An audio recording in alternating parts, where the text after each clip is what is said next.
Hello，大家好。今日想同大家咧分享5種處理債務嘅方法啦。因為喺我做財務諮詢嘅時候啦，我發現咗一樣嘢啦，就係當我遇到一啲客戶啦，可能佢曾經做過一啲破產啊，我都會詢問翻咧，究竟點解當時佢會做破產呢個程序啦？同埋當時嘅原因啦。有時候咧遇到一啲客戶咧，可能當時佢嘅破產嘅金額咧，純粹係20幾萬啦，我都會好好奇詢問，點解當時你會去咁樣做法咧？佢哋都會咧笑笑口同我講咧，就係其實當初咧我都係乜嘢都唔知，俾人碎咗去做呢一個動作。OK，咁所以今日咧我就想同大家分享咧5種處理債務嘅方法啦。因為當我哋知道嘅工具越多嘅時候咧，我哋更加掌握到點樣可以用適當嘅方法去解決自己自身嘅問題。OK，第一種方法咧就係如果你有物業，OK，你可以試下做重新加按。如果個物業嘅水位可以幫你做一個加按嘅動作嘅話咧，其實咧都可以用層樓咧去做翻一啲債務嘅整合。如果你年紀大少少啦，冇乜收入嘅話咧，亦都可以原來有機會可以用逆按嘅方式咧去處理債務嘅問題。而第二種方式咧就係結餘轉戶。如果今日你嘅債務嘅總欠款大概係講緊月薪嘅20至21倍啦。打個譬如，你2萬蚊收入，你得40萬外債或者42萬外債之內啦，其實可以考慮咧做結餘轉戶呢個動作，攤長個年期，令到自己個供款可以降低。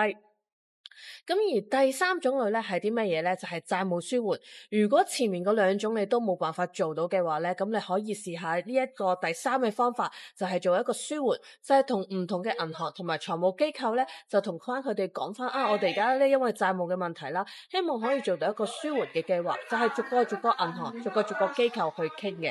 呢一個方法咧，如果你係信用卡嘅話咧，可能佢就會 cut 咗你嘅信用卡啦。但係咧呢一個方法好處咧就係可以攤長翻個年期啦，息口降低，去令到你咧整理到你個債務嘅。OK，如果第四種方式咧就係債務重組。如果前面3種都做唔到嘅話咧，咁你就要考慮究竟做唔做到債務重組呢個動作。但係債務重組咧，其實佢已經接近咧破產嘅程序。當你做呢個動作嘅時候咧，其實等同於咧你都差唔多去到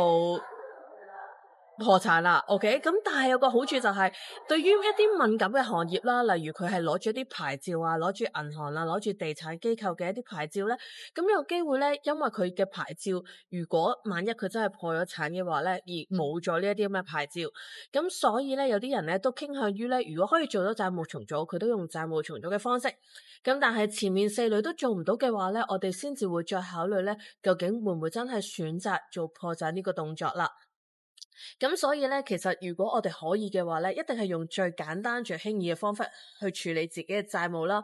同埋咧，其實債務出現嘅時候咧，好多時有一啲小警號咧，其實話緊俾你知啊。例如可能你要找面 pay 啊，或者係已經開始供唔到，已經有吃力嘅情況底下咧，就要開始留意究竟我點樣可以降低自己嘅供款，或者係其實唔止係因為有借貸嘅問題嘅，有時我哋嘅使費啊、支出啊，都會影響到我哋嘅債務會增加。